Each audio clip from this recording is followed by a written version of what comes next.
Hello everyone, DT के मई 26 का paper जो आज अपना हुआ था उसके एमसीक्यूज डिस्कस कर लेते हैं।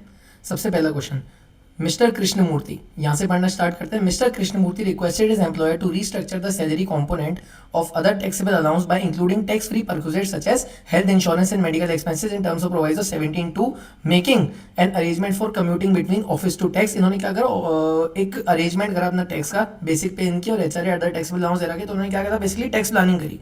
टैक्स प्लानिंग एक लेजिटिमेट वे होता है हमारा टैक्स पे सेव करने का, जो हम टैक्स के लॉस को काम में लेकर के हमारा टैक्स प्लान करते हैं फ्यूचर के लिए, उसकी लायबिलिटी कम करते हैं इन लेजिटिमेट वे, ना लीगल वे। ठीक है, तो इसमें ऑप्शन नंबर ए हमारा क्या हो जाएगा, करेक्ट हो जाएगा। सेकंड नंबर में क्या पूछा है अपन से, based on the above information deduction from the gross total income. Gross total income में से डिडक्शन कितना मिलेगा अगर डिफॉल्ट टैक्स रिजीम यानी 115 बीएससी की अगर रिजीम फॉलो करेंगे। तो इसमें अपने को एलआईसी का डिडक्शन नहीं मिलेगा, लास्ट थर्ड वाला नहीं मिलेगा, लास्ट सेकंड वाला नहीं मिलेगा, लास्ट वाला भी नहीं मिलेगा, एनपीएस वाला भी नहीं मिलेगा, और कौन सा मेडिकल इंश्योरेंस प्रीमियम का भी डिडक्शन 115 बीएससी में नहीं मिलता। तो कौन सा मिलता है, 80 CCD2 का एम्प्लॉयर कॉन्ट्रीब्यूशन एनपीएस अकाउंट में, उसका अपने को डिडक्शन मिलता है। लेकिन कितना मिलता है, लोअर ऑफ जो एक्चुअल इन्होंने कॉन्ट्रीब्यूट करा यानी 1,44,000, या फिर 14% ऑफ बेसिक प्लस डीए यानी 14% ऑफ 12 लाख प्लस 6 लाख यानी 14% ऑफ 18 लाख। कितना है, 2,52,000। लोअर कितना हुआ, 1,44,000, यानी इसमें हमारा डिडक्शन इनको कितना मिल जाएगा इनकी ग्रॉस टोटल इनकम में से, 1,44,000। Option number B. Third question पे आ जाते हैं, एनआर नॉन रेसिडेंट टैक्सेशन का क्वेश्चन, एनआर टैक्सेशन का क्वेश्चन है। Mr. Puneet, citizen of India, serving in Ministry of External Affairs in India, was transferred to Indian Embassy in Canada on 31st March 2025. He did not visit India at any time during the financial year 25-26, यानी वो क्या है, हमारे non resident हैं। He has received the following income, उन्होंने क्या क्या मिली, income under head income from salaries received from government. जब किसी गवर्नमेंट से एनआर को सैलरी मिलती है, excluding foreign allowance. Foreign allowance exclude क्यों करें इसमें, क्योंकि वो एग्जाम्प्ट होता है। और जो सैलरी मिलती है गवर्नमेंट से वो क्या होती है, deem to accrue in arise in India मानी जाती है, टैक्सेबल होती है, 8 लाख टैक्सेबल। नेक्स्ट वाला जैसे मैंने अभी आपको बताया 5 lakh exempt. Third, interest on fix deposit, ये इंडियन इनकम है, टैक्सेबल होगी 2 लाख। टोटल जीटीआई कितनी हो गई, 10 लाख। क्या पूछा अपने से क्वेश्चन में, जीटीआई ही पूछी है, option number C 10 lakh. Integrated case scenario पाया जाता है। चलिए, mister Krishna, a resident Indian, is engage in the retail business in Delhi. The turnover of his business in financial 24-25 last year का टर्नओवर 9.90 करोड़, यानी 10 करोड़ से कम, यानी 194 क्यू इस पे नहीं लगेगा। 2060 एक्स भी नहीं लगेगा, क्यों, क्योंकि वो फाइनेंस एक्ट 2025 के अमेंडमेंट में रिमूव हो चुका। The aggregate payment made by Mr. Krishan to Anil, a resident wholesaler in Delhi during the financial year 25-26 towards consideration for purchase of goods were 90 lakh, 20 lakh on 5 June, 25 lakh on 27 September and 20 lakh on 20th November and 25 lakh on इसकी date दे रखी है। The business turnover अपने को दे रखा है 10.10 करोड़। तो इससे related हमारा क्वेश्चन नंबर 6 है। यहाँ पर अपन हाथों हाथ क्वेश्चन नंबर 6 को देख लेते हैं एक बार। क्या लिखा है क्वेश्चन नंबर 6 में, विच of the following statement is correct in respect of business transaction enter between mister Krishna and Anil. जैसा कि मैंने अभी अपन ने डिस्कस करा, टीडीएस और टीसीएस दोनों ही एप्लीकेबल नहीं होगा, ऑप्शन नंबर बी। चलिए आगे पढ़ते हैं क्वेश्चन को। Next paragraph, mister Anil paid 6 lakh, ये हमारे कहीं ना कहीं अपना रेमिटेंस वाला पैराग्राफ आ गया। Mister Anil paid 6 lakh on 5 September 2025, यानी 6 लाख क्या, less non equal to 10 lakh है। इसमें टीसीएस कटेगा कितना, 6 लाख का 5%, 30,000। क्वेश्चन नंबर 7 हमारा, क्वेश्चन नंबर 7 में हमसे यही पूछा है, 30,000 हमारा क्या कट जाएगा, टैक्स एट सोर्स कट जाएगा। नेक्स्ट, मैंने साइड में रेफरेंस भी लिख दिया जिससे आपको इजीली समझ में आता जाए। ठीक है, नेक्स्ट उन्होंने क्या करा, mister Anil for his daughter MBA education in US state university remitted 13 lakh on 10 February 2026 out of his personal savings. Out of personal savings, ये जो 13 लाख है किससे, एक्सेस ऑफ 10 लाख है, 10 लाख से ज्यादा है तो अपन क्या करेंगे, एक्सेस ऑफ 10 लाख वाले पार्ट पे क्या होता है, इसमें टीसीएस डिडक्ट होता है कितनी रेट से, सॉरी 1 मिनट, 5% से। तो 3 लाख का 5% कितना हो जाएगा, 5 3 से 15,000। टीसीएस हमारा कितना कट हो जाएगा इसमें, 15,000 का। क्वेश्चन नंबर 8 में ये पूछा गया था, 15,000 उसका फिगर आ जाएगा, 5% TCS. Next paragraph, mister Anil also took an education loan of 18 lakh on 15 February 2026 from state bank of India for sons 2-year master of public administration program in Laing university. Loan लेकर के इन्होंने पैसा भेजा है तो उसका टीसीएस डिडक्ट नहीं होता है, मैंने लिख दिया यहाँ पे पर्पल वाले पेन से। Next, the loan amount for directly limited to SBI bank, ये वाला पैराग्राफ इससे लिखा हुआ है जो अपने लिए अब रेलिवेंट नहीं, क्योंकि डिडक्ट ही नहीं होता। नेक्स्ट, अब ग्रीन वाली line, mister Anil during financial year 25-26 also remitted 6.5 lakh on 21st March 2026 out of its personal savings under LRS through Bank of India Lakshmi Nagar branch Delhi as to gift to his sister resident in London। तो इसमें क्या हो गया हमारा basically ऊपर वाले सारे के सारे में 10 लाख की लिमिट क्या हो गई एक्सीड हो चुकी, यानी जो हमारा पूरा का पूरा 6.5 लाख है उस पर 20% से अपन इसमें टीसीएस डिडक्ट कर लेंगे। बेसिकली अपन कौन सा सेक्शन पढ़ रहे हैं 2061G का पार्ट है पूरा का पूरा, आपको याद होगा आपने बहुत अच्छे से एमसीक्यू अटेम्प्ट करा होगा, प्रोविजन आने चाहिए अपने को डीटी में तो एमसीक्यू चाहे डिस्क्रिप्टिव पार्ट हो, तो 20% टीसीएस कट जाएगा ऑन एक्सेस ऑफ 10 लाख।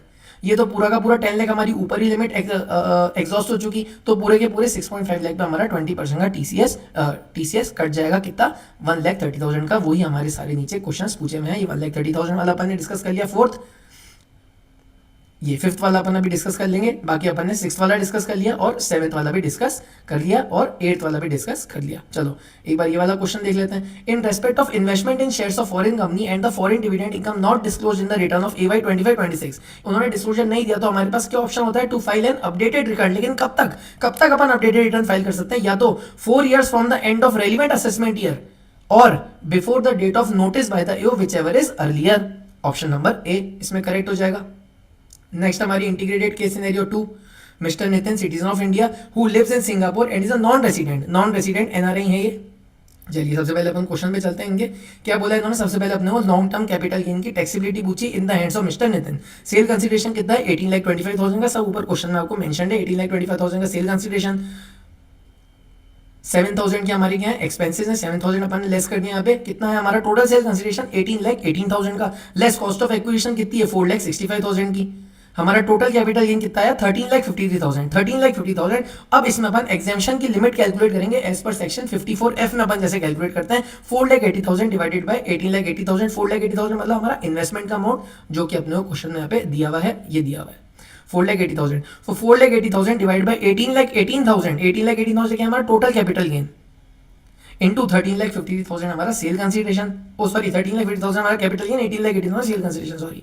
तो हमारा टोटल जो एग्जाम्पशन है वो कितनी आ गई 357,228, यानी टैक्सेबल कितना हुआ पूछा कितना है टैक्सेबल इन द हैंड्स, तो टोटल कितना है 13,50,000 माइनस एग्जाम्पशन लिमिट 3,57,228, टैक्सेबल कितना बचा 9,95,772। Option number A. 10th question, in situation where Mr. Nitin elects to govern by the special provision discussed in MCQ 9, the long term capital gain किससे govern होगा 12.5% से govern होगा। ये 112A वाला case नहीं है इसलिए सी वाला पॉइंट नहीं, डी वाला पॉइंट इसमें करेक्ट होगा। Next question number 11, ignoring the provisions of the DTAA and cess and surcharge state which of the following statement is correct in respect of taxability of dividend. अपन ने ऊपर बात करी 3,60,000 का डिविडेंड टैक्सेबल होगा, 3,60,000 का डिविडेंड अंडर 115A सेक्शन 20% की rate से ग्रॉस अमाउंट पे टैक्सेबल हो जाएगा, अपन ने कर दिया। लेकिन टीडीएस किस रेट से कटेगा, रेट से 4 से कटेगा, यानी जिस रेट से टैक्सेबिलिटी हो रही है उस रेट से टीडीएस। टैक्सेबिलिटी किससे हो रही है 20% से, टीडीएस किससे कटेगा 20% से, 3,60,000 का 20% 72 हमारा टीडीएस आ जाएगा। Option number B, option number D sorry. Integrated case scenario 3, यहाँ पे हमारे क्या है एक्रीडेड इनकम वाला पॉइंट है। एक्रीडेड इनकम कैसे निकलती है, एक्रीडेड इनकम का कंसेप्ट क्या होता है, वहां पे अपन क्या लेते हैं असेट्स की कुछ वैल्यूएशन करते हैं, लाइबिलिटीज की कुछ वैल्यूएशन करते हैं, उससे अपन असेट माइनस लाइबिलिटी करके हमारी एक्रीडेड इनकम निकालते हैं। सबसे पहला हमारा असेट लैंड, उसमें भी एक नोएडा की लैंड है, लेकिन वो कब खरीदी गई है between date of setup to date of registration. Date of setup और डेट ऑफ रजिस्ट्रेशन के बीच में अगर कोई लैंड कोई भी इमूवेबल प्रॉपर्टी खरीदी होती है उसको अपन इंक्लूड नहीं करते हैं असेट्स में।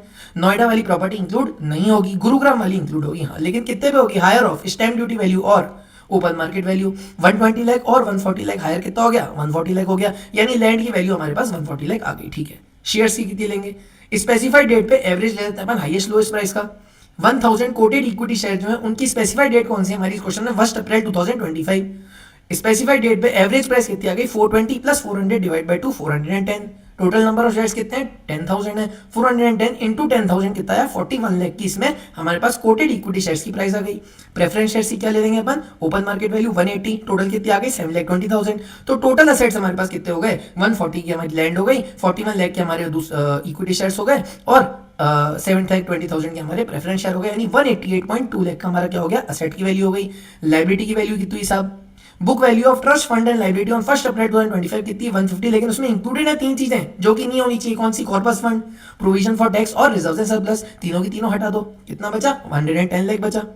असेट माइनस लाइबिलिटी मैंने कर दिया, मेरी एक्रीडेड इनकम कितनी आ गई 78.2 लाख। सारे के सारे क्वेश्चन इससे अब हमारे सॉल्व हो जाएंगे।